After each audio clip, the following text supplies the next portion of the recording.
Today we got special guest, rap artist, producer, and entrepreneur, 2piece. What's good? What's good? What's good? So 2piece, what you got going on these days? Man, these days, man, I'm kind of like concentrating on like different avenues. Like you said, being an entrepreneur. For us, like right now, I'm in my herbal teas, my herbal soaps, my herbal lip balms, things like that of that nature. Touring. Trying to get it in. That's about it. Trying to see what's next. Cause it gotta always be a next in the music. You feel me?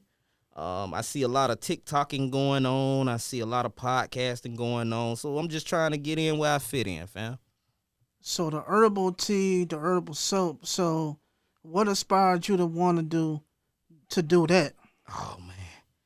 So like I'm the family historian, if nobody knew that. I'm the family historian. I'm actually a lot of people know they family only because of my DNA that I took like in 2006, 2007.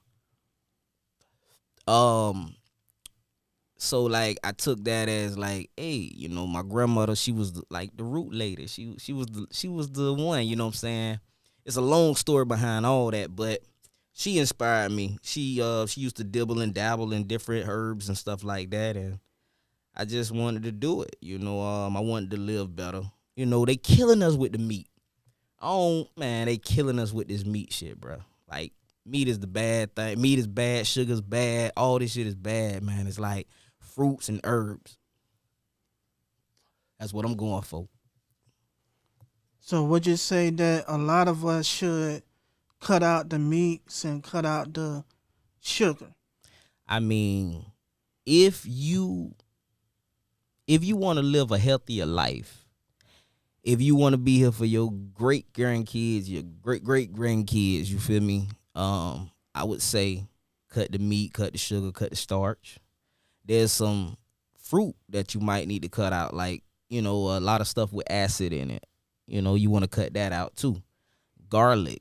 I know we've been taught that here we go. Everything that we was taught was good for you is probably bad for you. So look at it that way. You know what I'm saying? What did the government tell you that was good?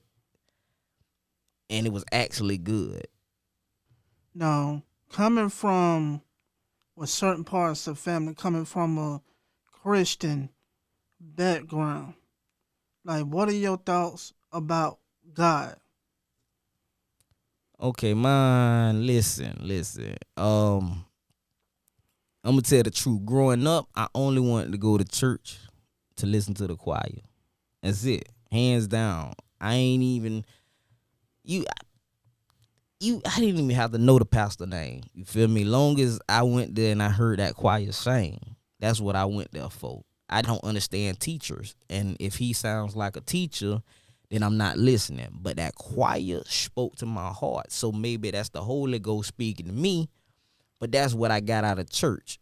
Growing up and learning about DNA and ancestral backgrounds and different things like that, and finding my tribe and running the line up, I find that my tribe and Jesus are cousins. So I look at it as like he's God. You feel me? Father, Son, the Holy Ghost, Holy Spirit, they all the one. You feel me? So I'm with him 1,000%. But what I'm not with is how we was taught and how the Bible translate everything, like how people translate the Bible in their own way. Everyone's basically having different opinions on different things when there's only one word. I feel like the Bible has a whole bunch of books in it because that's what they were. It's just one Bible, one book that comprises of different other books that was out at the time. So with that said, if if you have one book, if you have 1,000,000 books out there, and I say I'm finna take 20 of those books and comprise all those 20 books into one, and say this is what everybody has to live by. I don't want those other books in this one. So we're going to go ahead and bury those books, burn them, hide them up under the ground so nobody else can see them. And this is what we're going to go by. Tell us about this book and enslave our ancestors with this book. The words that came out of this book, which is another book they had 100,000 years ago that they was, out there just... Anybody could have wrote that book. That's the thing what I'm saying. Like, anybody could have wrote these books. King James just put it together.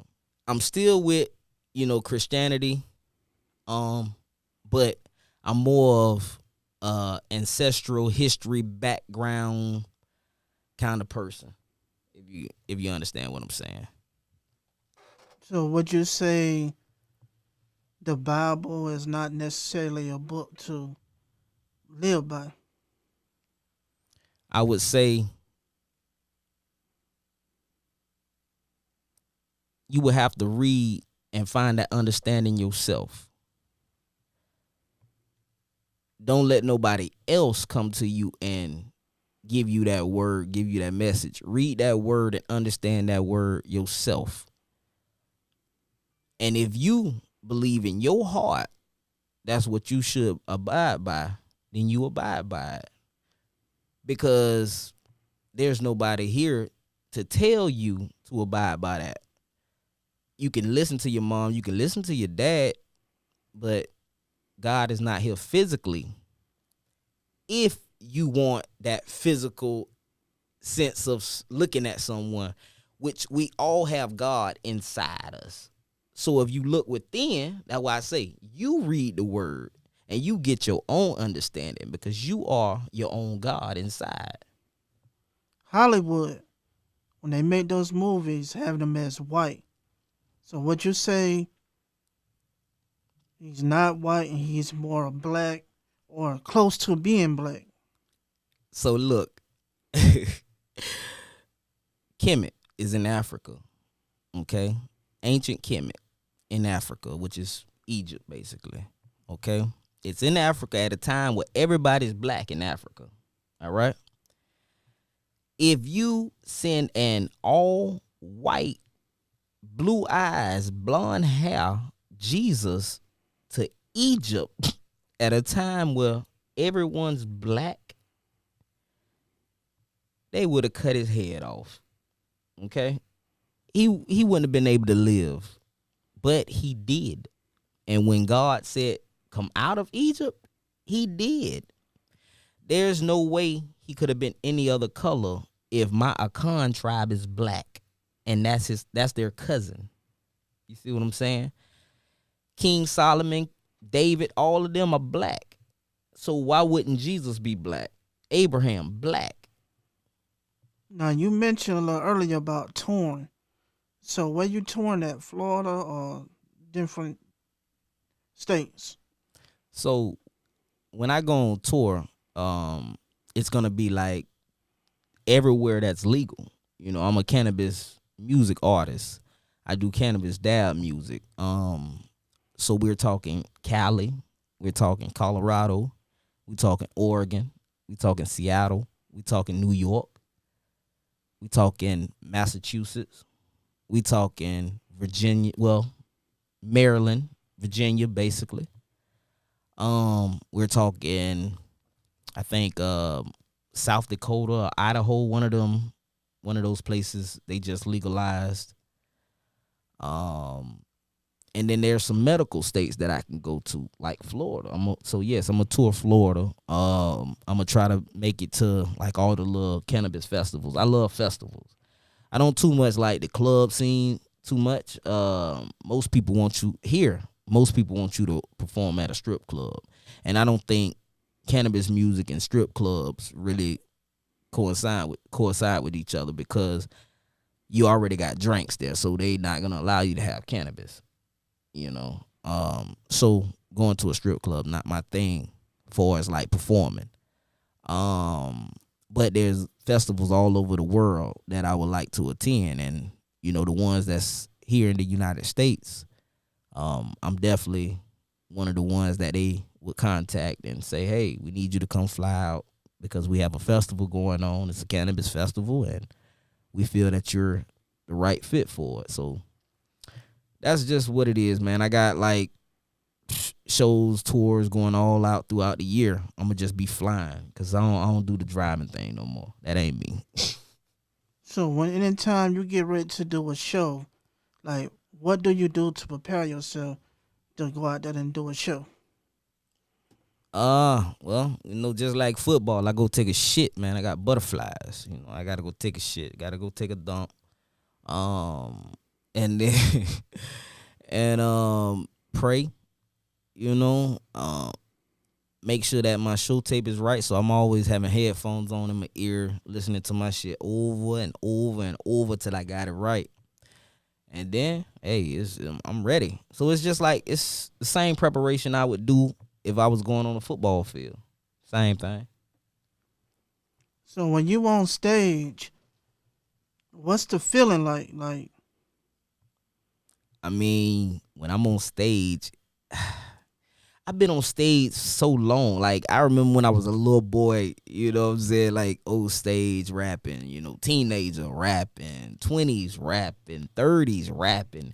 And now I'm in my 40s rapping. And it's like, man, I'm still going. It's still like that football dream never left. It just continued with the music. I perform. When I'm on stage, I give it 1,000% every time. If I miss a word, I'm still going. You wouldn't even know I missed a word because I'm so in tune to everything that's going on. Like, it's just a show. You feel me? I wish I could take dancers and different things with me, like MC Hammer or something, while I'm doing the show because I like to really perform. And I hate just to go to somebody call me and say, hey, I got 250, I got 500, I got $600 for you to come do a show, and it's like 50 people in here, and it's a small stage, and I can't bring nobody with me. Shit, then it's like, damn, but shit, I'm going to still go out there and give it a show. It's just not going to be that big performance, that big studio, like grand finale type shit. You feel me? so would you say giving your fans a good show is important? Most definitely. If you don't give your fans a good show, you will lose your fans. I seen people go up there. All right. I seen people do this. They'll go up there. They got some good music, but they'll go up there, the music low. They got to keep telling the DJ to turn up and do all kinds of shit. And then they up there holding their pants, you know what I'm saying, with the microphone all cuffed and shit. You can't really hear them. Man, nah, it's 2024. I don't want to see none of that, man. You feel me? So yeah, you got to give your people a good show, man. If you give your people a good show, I swear to God, they'll be your fans forever. And then don't leave. Like, take pictures, hug. You feel me? It's love. They came to see you. They ain't come to hurt you. If they came to hurt you, shit, they would have been back door and wouldn't let your ass in. Now, some years ago, during the days of 106 and Park, you was the only and first. So at that particular time, how did that feel? Oh, man, it's always a blessing to get, you know what I'm saying, those kind of accolades. You feel me? Like, to see yourself on TV is a blessing all at once. And to have those goals and to meet that goal, it's like a great accomplishment. I would say I would have felt better if it was like, if I did it now. If like you had a MTV BET type thing and one of my songs like Do It For The Cam. Like if I saw Do It For The Cam online, it'll probably be more beneficial for me, and more I would feel more accomplished, right? Because right now it's kind of hard because everybody's rapping. I mean, I seen grandmas, granddaddies, damn near a dog rap. So I don't know. Shit, you saw the Chinese boy? Bang my line, come and bang my line. So like even that's a rap. So like I don't know, man. Would you say that the numbers matter? Nowadays, definitely. nowadays, if someone sees you with 40 million views, automatically you getting branding deals. You get sponsorships. You getting all that because they feel you're gonna have 2 ads on your videos. Now earlier we was talking a little bit about do you think it's anybody from Gainesville or out of Gainesville in Florida that you can do a versus with? I mean, Versus battle. there's a lot of people. There's a lot of people in Florida I can do a versus with. A lot of people, meaning Young Cash, meaning Tom G, meaning Young and Raw, meaning Coley P, meaning it's a lot of Project Youngin. Let me see. It's a lot of people that I can do verses with, and then like Chaotic. But I can't do verses with Trick Daddy. I can't do verses with Rick Ross, Plies, Trina, JT Money, um, shit, T-Pain. Okay, you would do a versus with 2piece versus Blood Raw. That's who you would do a versus with. I think that one right there probably would be the best one. You'll do a 2piece versus with Frank Lenny. Papa Duck. Again, like I said, Young Cash. What's the nigga? It's a couple people. It's a couple more people, you know what I'm saying, that you could probably pick. You know, a lot of people in Miami, a lot of little rappers in Miami that, you know, made it, but they just wasn't Trick Daddy. You know what I'm saying? They wasn't that dude yet. You feel me? They ain't make it that far. But it's a lot of us indie majors that was signed to a independent label deal, but made it as a major. Like, you know what I'm saying? Got the Billboard, so 10 plus artists, stuff like that. So you want to kind of like match them up, because you if you match me up with somebody that got 3 songs with 3 artists, you know, I'ma smash them. I'ma straight smash them, because they ain't even got enough to eat. They ain't got enough firepower. Like, I got super firepower. It's again, I'm like the cheat code. Like, there's too many songs I have, like, with people.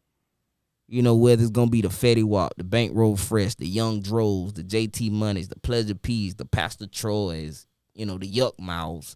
You know what I'm saying? It's like Rapping Forte, Twisted Insane. I mean, I can go on and on and on. Stevie Stone, you dig? Like, I'ma just keep going. Papa Duck, like, shit, 112. Like, I don't know, man. Roy Jones. As far as the verses, Yeah. one of the people we mentioned earlier, Big Amp. Okay, do the squirrel. Mm-hmm. But see, okay, so with that said, okay, it wouldn't be it'd be 2piece versus Big Amp, right? But it would be Big Amp, and you know how like people bring the people he worked with. So he would have to, it would be his song, but then he would get the other songs like with people he worked with to make it match. Cause he don't got enough songs. So that's just it. You know what I'm saying? With that, it would be people we work with. I would kind of have to say also T. Whitey. All right. So I like T. Whitey because he's going on tour overseas. I salute a man who working. But you tell me one song he got with a big artist. Well, with a big artist, none that I know of. Exactly. As far as a big artist. Exactly what you just said. None you know of. So and don't take it as he needs to have a song with a big artist because I did songs with major artists. Okay, so doing a song with a major artist is not it. But the producers I work with and how long I've been in the game. So when I came in the game, he wasn't even a rapper. He was just starting. He didn't really know how to rap. And he always remembered me coming to the studio because he wanted me to do a song. And he always remembered me saying, oh no, I ain't doing that shit. Because I ain't think the verse was good.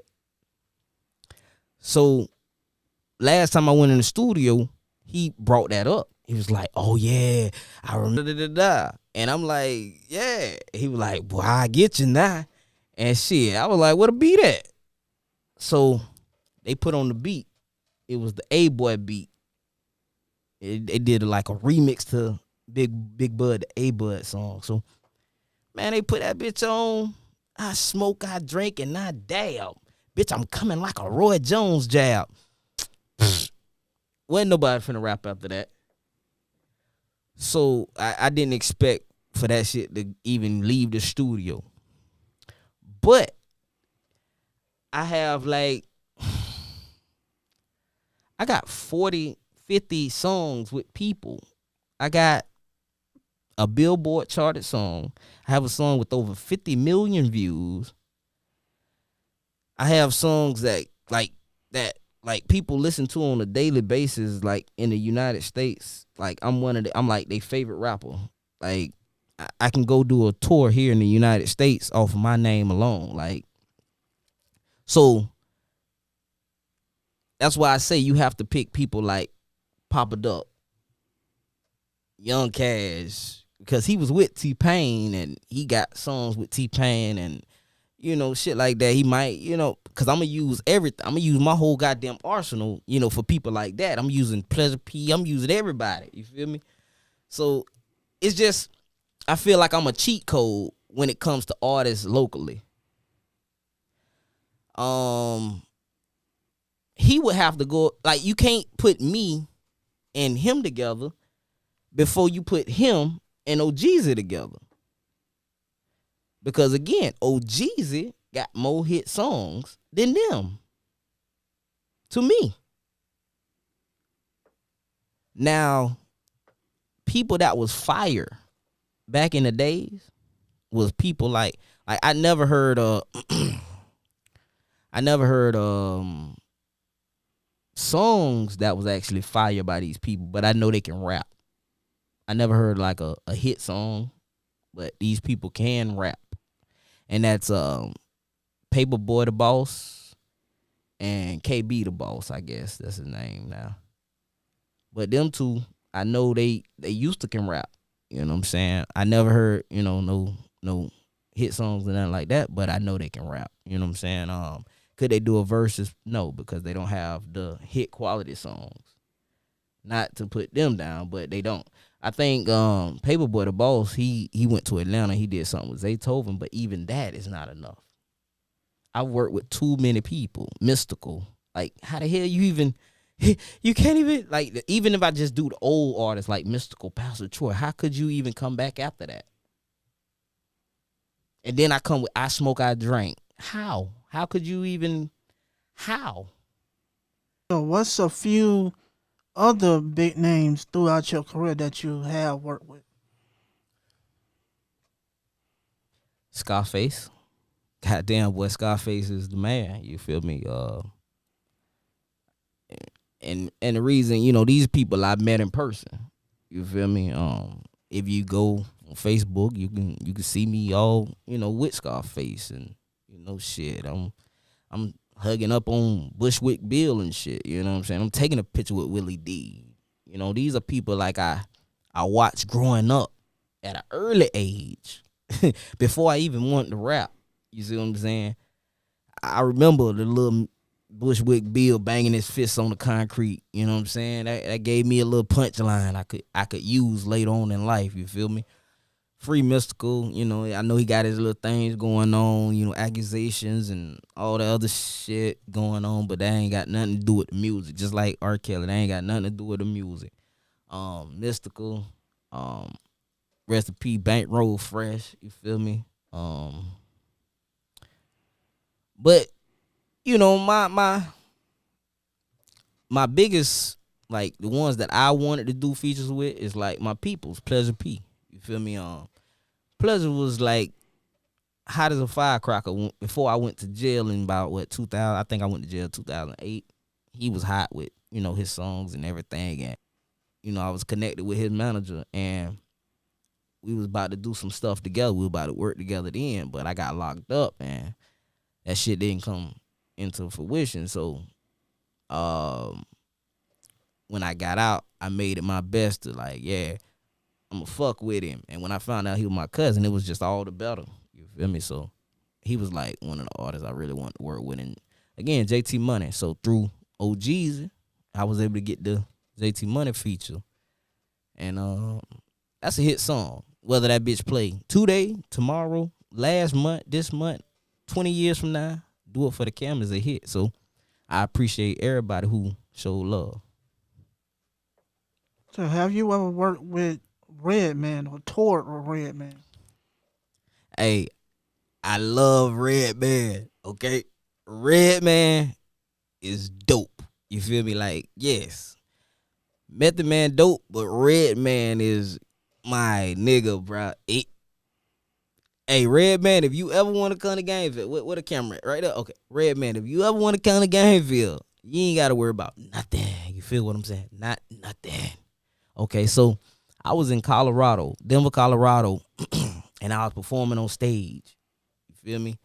I was up there. Let them haters hate. Let them haters hate.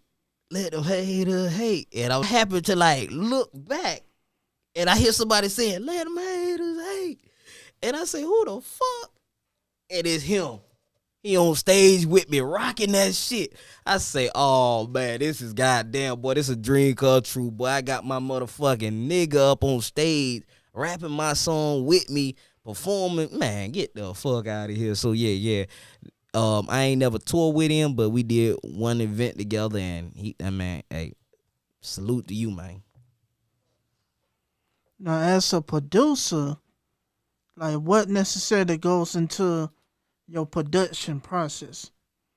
I like the crunk trap shit. You feel me? Um, I like to vibe with the artist sometimes. Sometimes I just like to do it myself and just go in there and start with the drums and molest the melody. You feel me? And like, yeah. My production game is fire. I do a little bit of different shit, you know what I'm saying? As you know, I got a lot of equipment, and I've been the producer since 2001. I think I tried it in 2001 or something like that, and here we is 2024. Um, Again, I just like to go in there and be creative, and I'm not gonna say I like to sample because I haven't really sampled anything. I just go in there and whatever I'm vibing with for the day, however I'm feeling, I just go and make it. So, which one you enjoy more doing? The recording music, rapping, or producing? I mean, I don't like the games with the rapping. I don't like all the little charades and hoorahs and shit with the rapping. You feel me? I guess I'm kind of old school with it or something. I don't even know, but I'm not finna get in front of hold no guns and shit like that, knowing I'm finna go to jail behind this stupid ass shit that I just did. I ain't finna go with no drugs and shit. I'll break any laws on camera because I know that they're looking, and that would be stupid of me being 40 and doing any dumb ass shit like that. So I like being a producer now. I'm not even gonna lie. I like being a producer. With the rise of some of the female rappers, what you think about that? I love it. Man, them females going hard. I mean, goddamn. It was so many goddamn garbage ass rappers like Lil Yachty. Oh, I'm sorry, did I say that? Anyway, it's a lot of garbage ass rappers, so it was time for the females to step up and keep this rap shit alive. They are what's carrying the rap game right now, like Glorilla and all them, man. They dope. You feel me? They is dope. It's a girl named Juicy that y'all need to be on the lookout for. She from Memphis. That girl, they'll 5'5". So did you see this happening the way it's happening with the females? I mean, I tried to take a female on tour with me and shit like that. You know what I'm saying? And because I felt like, times are changing and more females need to be a part of the game. Is it any one of them you would like to work with someday? Shit, I work with Big Glow. I work with Ice Spice, Spicy Ice, whatever her name is. I work with Doja Cat. I like all of them, bro. All of them fire to me. Would you work with Sexy Red? Shit, I can't believe I left her name off that motherfucker. Now that's an entrepreneur. Is that something you grew into, or did you always have the mindset to do that? Other businesses and all that. Hey, okay? So you would have to be from my hood to know exactly what's going on. Like my grandmother, she was the candidate. She was the bootlegger. She was this. She was that. She was everything for the hood. You feel me? I was around her at an early age. Like I say, like that's where I lived at. That's who raised me. So when people came in, they had to buy candy. They had to do this. I had, sometimes I had to take their money. At the end of the night, I had to count their money. So business was it. My dad, my father, him and his brother was the biggest drug dealers in Gainesville, period, today. Like, you can't get no bigger than Steve Johnson and his brother Rap. You can't. So this is what I grew up with.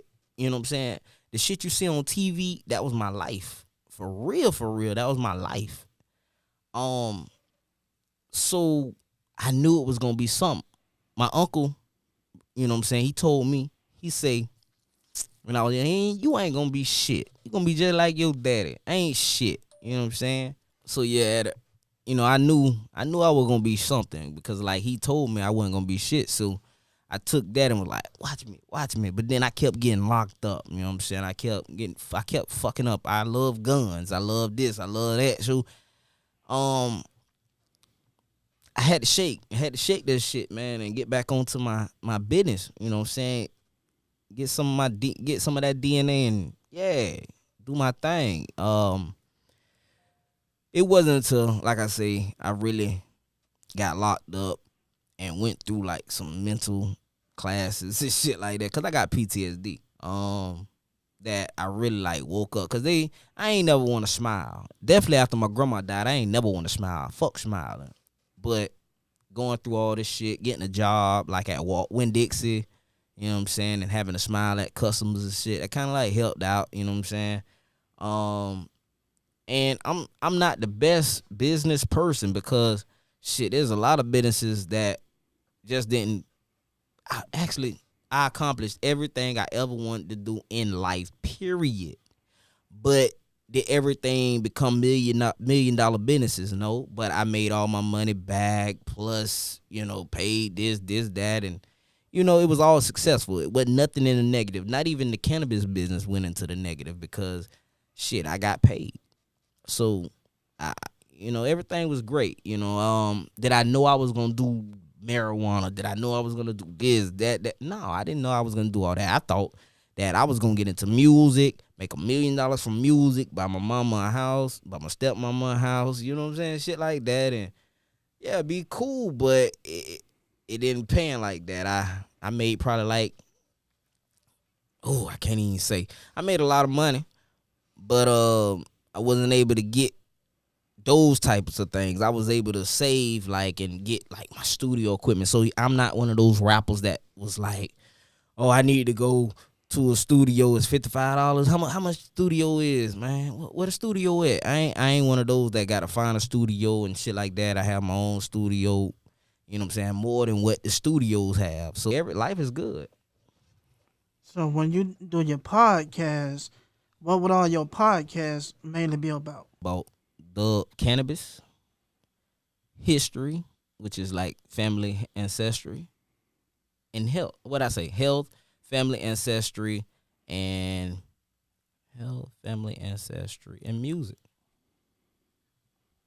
Those are the three things I do in my life on a daily basis. So, it'll be those. 2piece, do you want to give any shout outs? And I give a shout out to the whole city of Gainesville, Florida. I give a shout out to Alachua. I give a shout out to Alachua County. I give a shout out to the whole 352, whole Florida. I give a shout out to everywhere I've been, from Arizona to Colorado to Seattle. Yeah, man, all the people I ever met in life, bro. I appreciate everybody, because without y'all, I wouldn't be where I'm at today, because y'all still listening to my music, moving and grooving, and I'm going to keep doing what I'm doing.